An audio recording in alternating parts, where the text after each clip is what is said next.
साथियों, स्नातक द्वितीय वर्ष हिंदी साहित्य के द्वितीय प्रश्न पत्र के अंतर्गत, जो कि एकांकी एवं नाट्य विधा से संबंधित है, हम पिछले कुछ वीडियोज़ में एकांकी विधा के संबंध में जानकारी प्राप्त कर चुके हैं। हम अब एकांकी संग्रह का अध्ययन प्रारंभ करेंगे। तो इस एकांकी संग्रह में आपको जो सबसे पहले जिस एकांकी का अध्ययन करना है वह है डॉक्टर रामकुमार वर्मा द्वारा रचित उत्सर्ग एकांकी। तो एकांकी का अध्ययन प्रारंभ करने के पूर्व हम डॉक्टर रामकुमार वर्मा के जीवन चरित्र एवं उनकी एकांकी एवं प्रवृत्तियों, उनके लेखन एवं प्रवृत्तियों के संबंध में जानकारी प्राप्त करेंगे। डॉक्टर रामकुमार वर्मा का जन्म 15 नवंबर सन 1905 को सागर जिले के एक संपन्न परिवार में हुआ।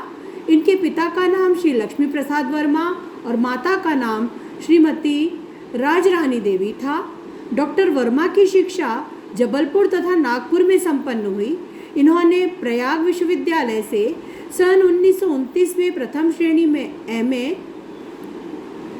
की उपाधि प्राप्त की तथा 1940 में हिंदी साहित्य का आलोचनात्मक इतिहास ग्रंथ पर इन्हें नागपुर विश्वविद्यालय से पीएचडी की उपाधि प्राप्त हुई। सन 1948 में इन्होंने शिक्षा निदेशक के पद पर कार्य किया तथा 1959 में इन्हें प्रयाग विश्वविद्यालय में हिंदी प्राचार्य एवं विभागाध्यक्ष का पद भी प्राप्त हुआ। इन्होंने मास्को एवं श्रीलंका में भी अध्यापन कार्य किया। बचपन से ही डॉक्टर वर्मा को अभिनय का शौक रहा, इसी कारण वे प्रारंभ से ही रंगमंच से जुड़ गए।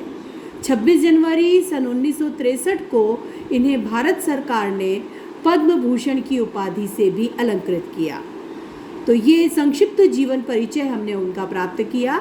हम उनके लेखन एवं प्रवृत्तियों के संबंध में थोड़ी जानकारी प्राप्त करते हैं।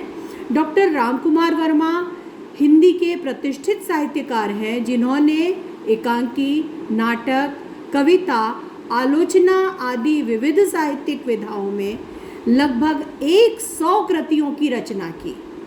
उसमें से इनकी प्रमुख रचनाएं इस प्रकार हैं।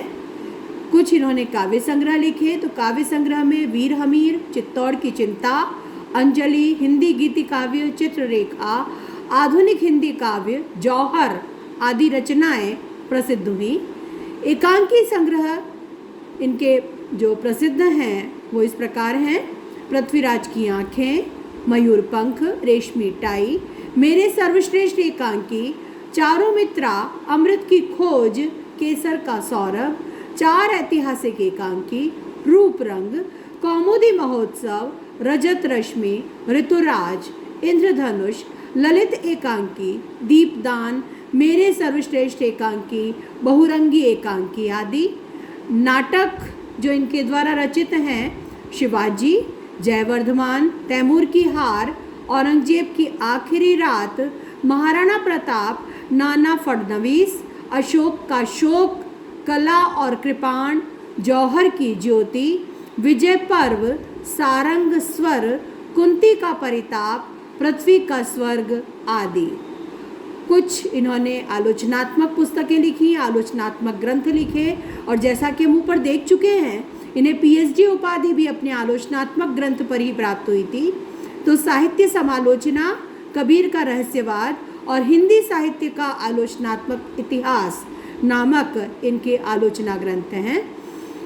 तो इस प्रकार से डॉक्टर रामकुमार वर्मा ने, हमने देखा, विविध साहित्यिक विधाओं में लेखन कार्य किया है, लेकिन सर्वाधिक प्रसिद्धि उन्हें एकांकी के क्षेत्र में ही मिली। यहाँ तक कि उन्हें हिंदी एकांकी का जनक कहा जाता है। हिंदी एकांकी के जनक के रूप में इन्हें प्रतिष्ठा प्राप्त है। और इस संबंध में अपने एक साक्षात्कार में डॉक्टर रामकुमार वर्मा ने अपने उद्गार कुछ इस प्रकार प्रकट किए थे। वे बोलते हैं, मैं अपने साहित्यिक मित्रों के प्रति आदर से शीश झुकाता हूँ, जो मुझे हिंदी एकांकी का जनक मानते हैं। मैंने हिंदी एकांकी की विषयगत जितनी भी विधाएं हो सकती हैं सब लिखी हैं। इन्होंने एकांकी की पाश्चात्य टेक्निक तथा विचारों से प्रभावित होकर हिंदी एकांकी में अनेक नए प्रयोग किए।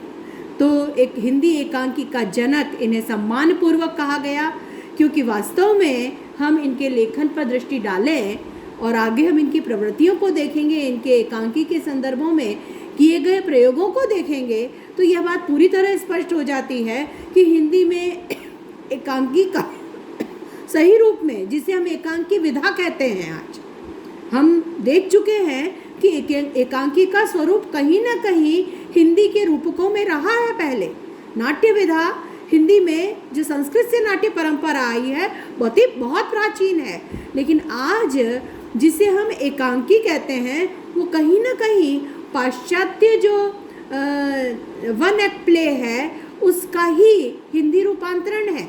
भले ही हमें हमारे यहाँ एक समृद्ध परंपरा मिलती है, उसका प्रभाव भी उस पर मिलता है, लेकिन जो पाश्चात्य तकनीक है, वन एक्ट प्ले का जो स्वरूप है, उसका ही जो प्रतिरूप है वो हिंदी एकांकी है।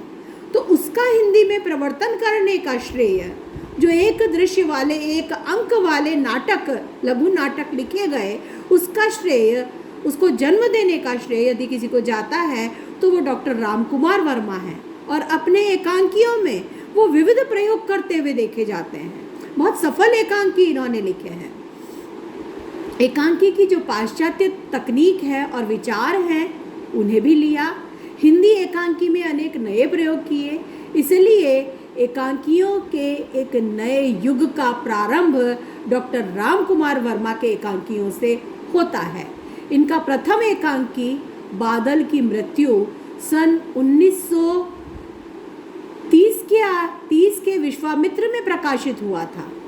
बादल की मृत्यु 1930 में विश्वामित्र में नामक पत्रिका में प्रकाशित हुआ और कुछ समीक्षकों ने, जो हिंदी एकांकी के समीक्षक हैं, हिंदी साहित्य के समीक्षक हैं, उन्होंने बादल की मृत्यु को हिंदी का प्रथम एकांकी घोषित किया है, प्रथम एकांकी माना है।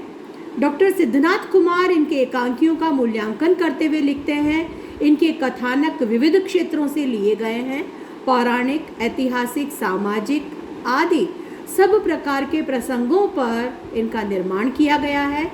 कहीं सत्यों की अभिव्यक्ति है तो कहीं सामाजिक असंगतियों पर व्यंग्य है और कहीं कहीं हल्की फुल्की स्थितियों के मनोरंजक चित्र भी उपस्थित किए गए हैं। तो बहुत सटीक टिप्पणी डॉक्टर सिद्धनाथ कुमार डॉक्टर रामकुमार वर्मा के एकांकियों पर करते हैं। वर्मा जी के ऐतिहासिक एकांकी, मूलतः ये ऐतिहासिक एकांकी इन्होंने अधिक लिखे हैं। तो उनके, जैसा कि हम पहले देख चुके हैं, तो एकांकी की जो शीर्षक हैं उनसे भी स्पष्ट हो जाता है, इनके नाट्य संग्रह हैं उनके शीर्षकों से भी स्पष्ट हो जाता है कि इतिहास इनका प्रिय विषय रहा है। तो ऐतिहासिक एकांकी और रंगमंचीय नाटकों के समन्वित रूप में दिखाई देते हैं, साहित्यिक और रंगमंचीय नाटकों से समन्वित रूप में दिखाई देते हैं। साहित्यिकता और रंगमंचीयता दोनों गुणों से संपन्न होने के कारण इनके एकांकी कहीं भी सीमा का अतिक्रमण नहीं करते। उनमें साहित्यिकता भी है तो रंगमंचीयता भी है और दोनों का पूर्ण परिपाक हम इसमें देख पाते हैं। प्रवृत्त्यात्मक दृष्टि से डॉक्टर वर्मा का रुझान ऐतिहासिक एकांकियों के क्षमा कीजिए, ऐतिहासिक एकांकियों के प्रणयन की ओर अधिक दिखाई देता है। प्राचीन तथा मध्यकालीन भारतीय इतिहास की विविध घटनाओं को आधार बनाकर लिखे गए ऐतिहासिक एकांकियों में भारतीय संस्कृति के विविध पक्षों के अनेक मार्मिक चित्र हम देख सकते हैं। इन एकांकियों की, जो ऐतिहासिक एकांकी हैं, इनकी एक अन्य उल्लेखनीय विशेषता है कि ये आदर्शवादी होते हैं। आदर्शवादी दृष्टिकोण की स्थापना हमें इनमें दिखाई देती है। सामाजिक एकांकियों में हास्य व्यंग्य की प्रवृत्ति भी उभर कर सामने आती है। पात्र के मनोभावों का सूक्ष्म चित्रण ये बड़ी सफलता के साथ करते हैं। संवादों की भाषा सरल होने के साथ साथ भंगिमाओं से परिपूर्ण है। भाषा सरल भी है, लेकिन नाटक में यह आवश्यक है। हम प्रवृत्तियों को पढ़ चुके हैं और जान चुके हैं कि उसमें नाटकीयता होनी चाहिए। जो नाटक या एकांकी हैं उनकी भाषा कहानी की भाषा के समान नहीं होती है। भाषा में सरलता तो होनी चाहिए क्योंकि उसके बिना वो समझ में नहीं आएंगे, लेकिन एकांकियों में उसमें नाटकीयता का होना भी आवश्यक है। तो इनकी एकांकियों की भाषा सरल तो है लेकिन भंगिमाओं से युक्त है, उसमें अभिनय की पर्याप्त सामर्थ्य है, उनको अभिनय की दृष्टि से ही लिखा गया है। उन संवादों की जो भाषा है वो इस प्रकार की है कि उसे रंगमंच पर बड़ी सहजता से प्रस्तुत किया जा सकता है। संवादों की भाषा सरल है। इन्होंने संकलन त्रय के नियम का भी पालन किया है। संकलन त्रय एकांकी की जो तत्व है उस वीडियो में हम संकलन त्रय पर चर्चा कर चुके हैं और संकलन त्रय एकांकी विधा के लिए अत्यंत आवश्यक है और डॉक्टर रामकुमार वर्मा के एकांकियों में संकलन त्रय का भी पूर्ण परिपाक हमें मिलता है और यही कारण है कि इनके एकांकी अत्यंत सफल एकांकी हैं। इनकी नाट्य शैली की एक अन्य विशेषता पूर्व तथा पश्चिम की नाट्य कला का समन्वय है। हमारे यहाँ की जो भारतीय परंपरा है उसका और जो पाश्चात्य नाट्य परंपरा हमारे यहाँ आई है उसका पूर्ण समन्वय हम इनके एकांकियों में देख पाते हैं। किसी का भी अंधानुकरण नहीं करते, दोनों के ही, जो भारतीय परंपरा है उसके भी और जो पाश्चात्य परंपरा के अनुसार जो एकांकी आ रहा है उसके भी जो श्रेष्ठ तत्व हैं उनका समन्वय ये अपने एकांकियों में करते हैं और यही कारण है कि इन्होंने इतने सफल एकांकियों का सृजन किया है। विविधता और गुण की दृष्टि से इनका एकांकी साहित्य बहुत उल्लेखनीय है क्योंकि ऐतिहासिक एकांकी लिखने के साथ साथ सामाजिक साहित्यिक विषयों और वैज्ञानिक अतिकल्पना पर भी इन्होंने एकांकियों की रचना की है। तो विषय विविधता हम इनके एकांकियों में देख पाते हैं। इसके साथ ही ऐतिहासिक एकांकी इनके मुख्य हैं, बहुत महत्वपूर्ण हैं और मुख्यतः ऐतिहासिक एकांकी लिखे हैं। तो ऐतिहासिक एकांकियों का निर्माण करने में हम देखते हैं कि भारतीय अतीत से मर्मस्पर्शी घटनाओं को वो चुनते हैं और हमेशा उनका ध्यान इस बात पर रहता है कि ये घटनाएं जीवन के समीप हो, ऐतिहासिक होते हुए भी वर्तमान समय वर्तमान परिवेश के अनुसार अभिव्यक्ति देने की सामर्थ्य रखती हों, वर्तमान समाज में स्वाभाविक प्रतीत होती हों। जो इनके दर्शक हैं वो इन्हें सहजता से स्वीकार करें और इतना ही नहीं, उसमें उन पात्रों को मनोवैज्ञानिक पुट भी देते हैं, उनका मनोविश्लेषण भी करते हैं। जो अंतर्द्वंद्व है वो भी उसमें बखूबी उभरता है और इस कारण इनके एकांकी ऐतिहासिक होते हुए भी वर्तमान परिवेश से भी या कहें वर्तमान परिवेश के अनुसार भी प्रेरणास्पद बन जाते हैं। इसके साथ ही विषय की दृष्टि से हम इनके एकांकियों को दो भागों में बांट सकते हैं। एक तो वो जिनमें प्राचीन भारतीय उदात्त आदर्शों को चरितार्थ किया गया है और दूसरे वो जिनमें सौंदर्य, प्रेम और यौवन की समस्याओं को प्रमुखता दी गई है। तो इनमें समस्याएं भी दो प्रकार की उठाई गई हैं। पहली वो जिसमें पति पत्नी के पारस्परिक प्रेम संबंधों की समस्याएं हैं और दूसरी वो जिनमें परिवार की सीमा के बाहर उत्पन्न प्रेम और काम संबंधी समस्याओं को प्रस्तुत किया गया है। तो दो भाग हैं, ऐतिहासिक घटनाक्रम पर आधारित प्राचीन भारतीय उदात्त आदर्शों को व्यक्त करने वाली और दूसरी जिसमें यौवन और प्रेम की समस्याएं या सौंदर्य संबंधी समस्याएं हैं। सौंदर्य संबंधी समस्याओं का तात्पर्य ब्यूटी टिप्स से नहीं है, थोड़ा सा ध्यान रखिएगा। सौंदर्य, प्रेम और यौवन की समस्याएं वो उसमें प्रमुखता से उभरती हैं और उसमें भी जो गृहस्थी में पति पत्नी के प्रेम में उठने वाली समस्याएं और बाह्य जीवन में जो प्रेम देखने को आता है उससे जुड़ी हुई और काम संबंधी या यौन समस्याओं को भी इन्होंने लिया है। तो ऐसे में विषय की विविधता हम इनमें देख पाते हैं, लेकिन सब प्रकार के एकांकी रंगमंचीय दृष्टि से पूर्णतः सफल एकांकी हैं और पर्याप्त रंग संकेत अपने एकांकियों में ये एकांकियों की आवश्यकता के अनुसार देते भी हैं। तो उनके एकांकियों की एक और मुख्य विशेषता है कि रंगमंचीयता की दृष्टि से हम देखें तो बहुत सफल एकांकी उन्होंने लिखे हैं।